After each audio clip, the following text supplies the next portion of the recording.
भागवत पुराण षष्ठम स्कंद 8वां अध्याय नारायण कवच का उपदेश। राजा परीक्षित ने पूछा, भगवान देवराज इंद्र ने जिससे सुरक्षित होकर शत्रुओं की चतुरंगिनी सेना को खेल खेल में अनायास ही जीत कर त्रिलोकी की राज्य लक्ष्मी का उपभोग किया, आप उस नारायण कवच को मुझे सुनाइए और यह भी बतलाइए कि उन्होंने उसे सुरक्षित होकर रणभूमि में किस प्रकार आक्रमणकारी शत्रुओं पर विजय प्राप्त की।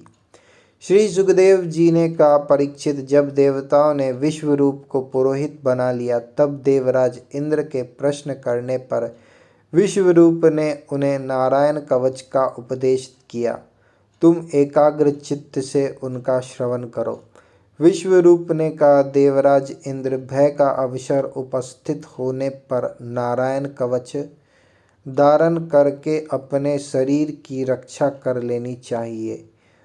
उसकी विधि यह है कि पहले हाथ पैर धोकर आचमन करे, फिर हाथ में कुश की पवित्री धारण करके उत्तर मुख बैठ जाए। इसके बाद कवच धारण पर्यंत और कुछ न बोलने का निश्चय करके पवित्रता से ओम नमो नारायणाय और ओम नमो भगवते वासुदेवाय इन मंत्रों के द्वारा हृदयादि अगन्यास तथा अंगुष्ठादि करन्यास करे।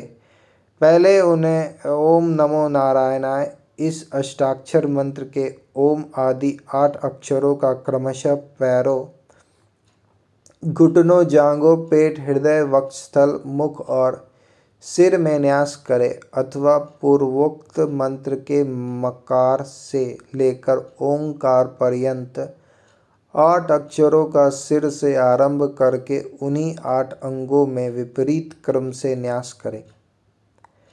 विश्वरूप ने कहा, देवराज इंद्र, भय का अवसर उपस्थित होने पर नारायण कवच धारण करके अपने शरीर की रक्षा कर लेनी चाहिए। उसकी विधि यह है कि पहले हाथ पैर धोकर आचमन करे, फिर हाथ में कुश की पवित्री धारण करके उत्तर मुंह बैठ जाए।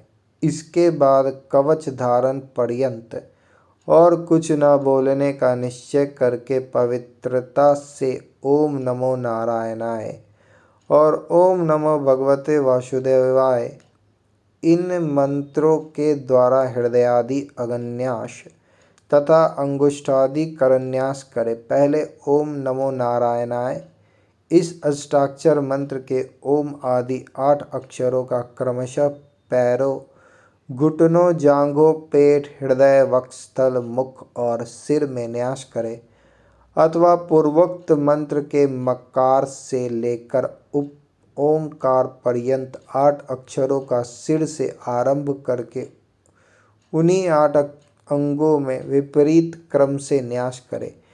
तदंतर ओम नमो भगवते वासुदेवाय इस द्वादशाक्षर मंत्र के ओम आदि 12 अक्षरों का दाईं तर्जनी से बाईं तर्जनी तक दोनों हाथ की 8 अंगुलियों और दोनों अंगूठों की 2-2 गांठों में न्यास करे।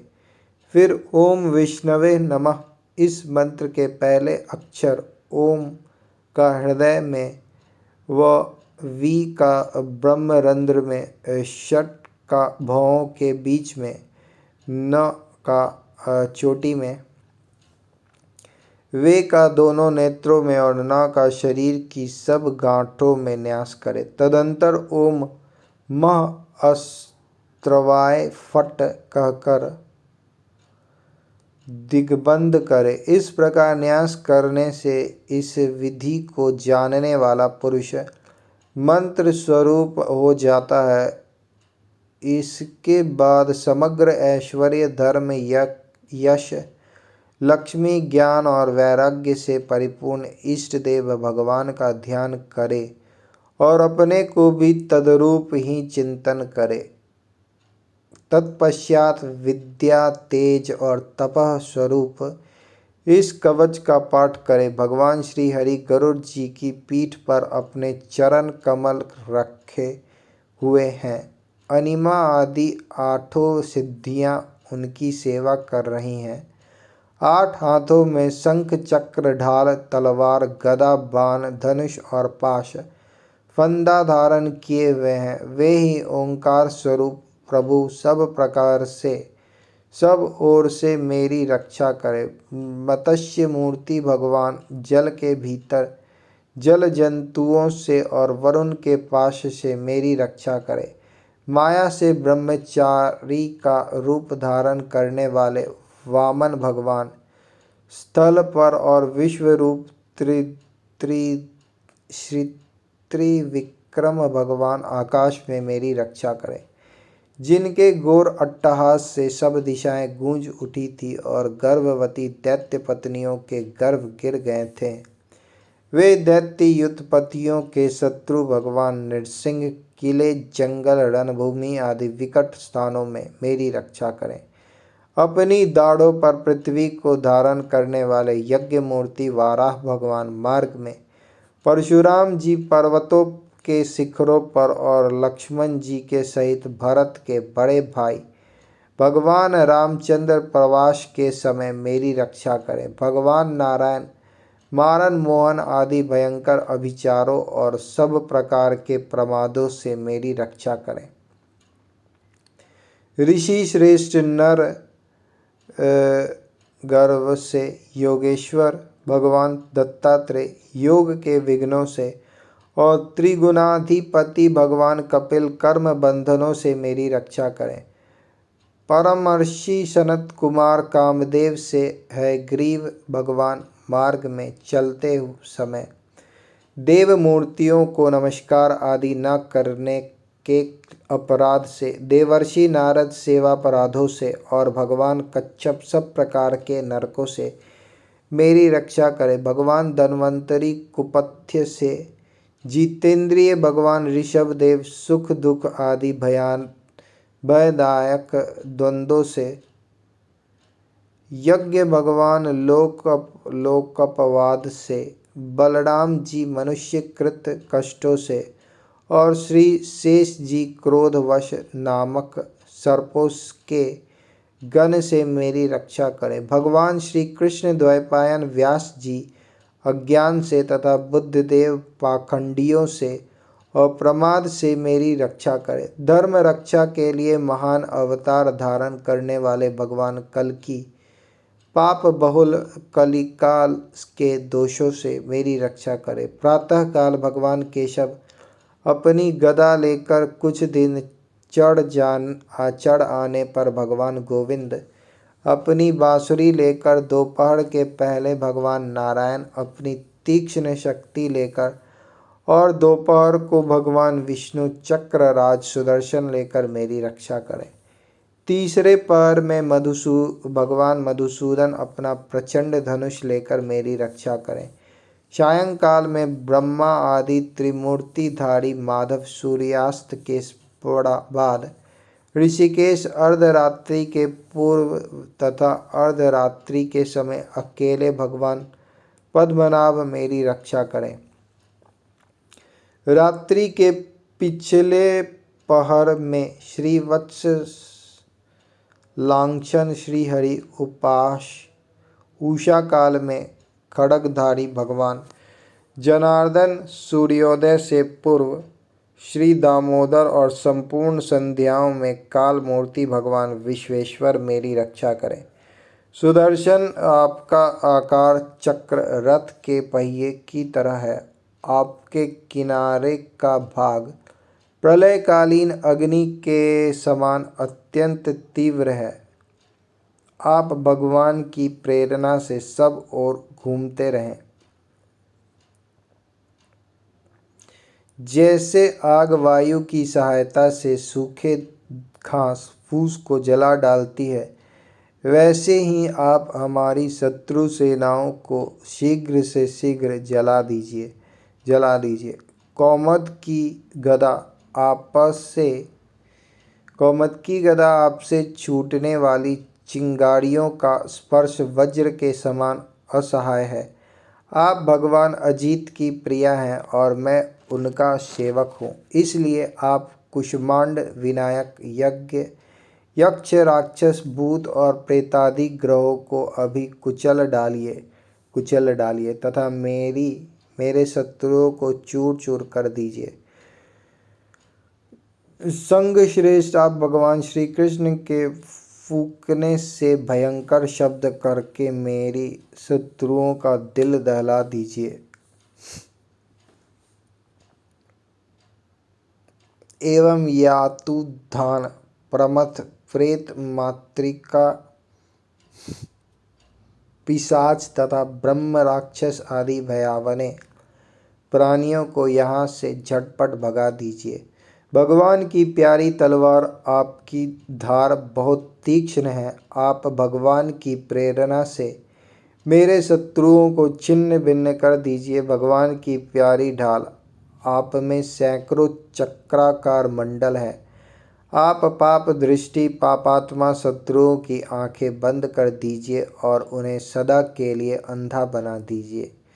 सूर्य आदि ग्रह, धूमकेतु, पुच्छल तारे आदि केतु, दुष्ट मनुष्य, सर्पादि रेंगने वाले जंतु, दाढ़ों वाले हिंसक पशु, भूत प्रेत आदि तथा पापी प्राणियों से हमें जो जो भय हो और जो जो हमारे मंगल के विरोधी हों, वे सभी भगवान के नाम रूप तथा आयुधों का कीर्तन करने से तत्काल नष्ट हो जाएं।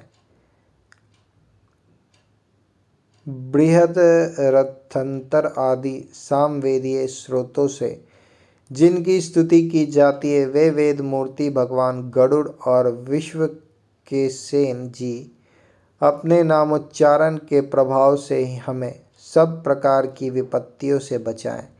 श्री हरि के नाम रूप वाहन, आयुध और श्रेष्ठ पार्षद हमारी बुद्धि, इंद्रिय, मन और प्राणों को सब प्रकार की आपत्तियों से बचाएं। जितना भी कार्य अथवा कारण रूप जगत है, वह वास्तव में भगवान ही है। इस सत्य के प्रभाव से हमारे सारे उपद्रव नष्ट हो जाएं।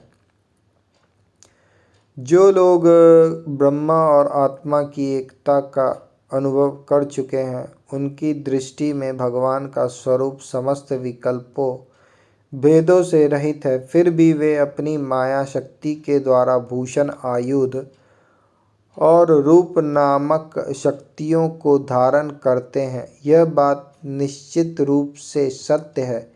इस कारण सर्वज्ञ सर्वव्यापक भगवान श्री हरि सदा सर्वत्र सब रूपों से हमारी रक्षा करें।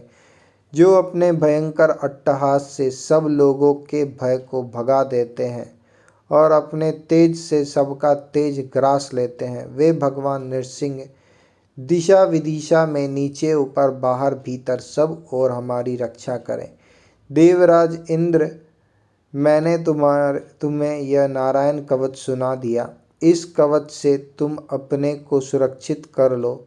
बस फिर तुम अनायास ही सब दैत्य युद्धपतियों को जीत लोगे। इस नारायण कवच को धारण करने वाला पुरुष जिसको भी अपने नेत्रों से देख लेता अथवा पैर से छू देता है, वह तत्काल समस्त भयों से मुक्त हो जाता है। जो इस वैष्णवी विद्या को धारण कर लेता है, उसे राजा, डाकू, प्रेत, पिशाच आदि और बाघ आदि हिंसक जीवों से कभी किसी प्रकार का भय नहीं होता।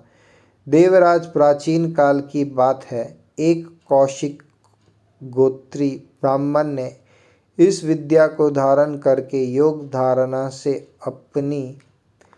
अपना शरीर मरुभूमि में त्याग दिया। जहाँ उस ब्राह्मण का शरीर पड़ा था, उसके ऊपर से एक दिन गंधर्व राज चित्ररथ अपने स्त्रियों के साथ विमान पर बैठकर निकले। वहां आते ही वे नीचे की ओर सिर किए विमान सहित आकाश से पृथ्वी पर गिर पड़े। इस घटना से उनके आया आश्चर्य की सीमा न रही। जब उन्हें वालखिल्य मुखियों ने बतलाया कि यह नारायण कवच धारण करने का प्रभाव है,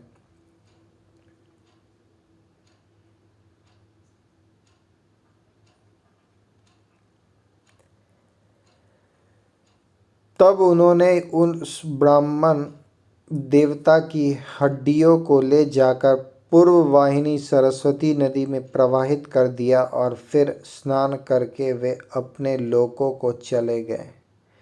श्री सुखदेव जी कहते हैं, परीक्षित, जो पुरुष इस नारायण कवच को समय पर सुनता है और जो आदर पूर्वक इसे धारण करता है, उसके सामने सभी प्राणी आदर से झुक जाते हैं और वह सब प्रकार के भयों से मुक्त हो जाता है। परीक्षित, शतक्रतु इंद्र ने आचार्य विश्वरूप जी से यह वैष्णवी विद्या प्राप्त करके रणभूमि में असुरों को जीत लिया और वे त्रैलोक्य लक्ष्मी का उपभोग करने लगे।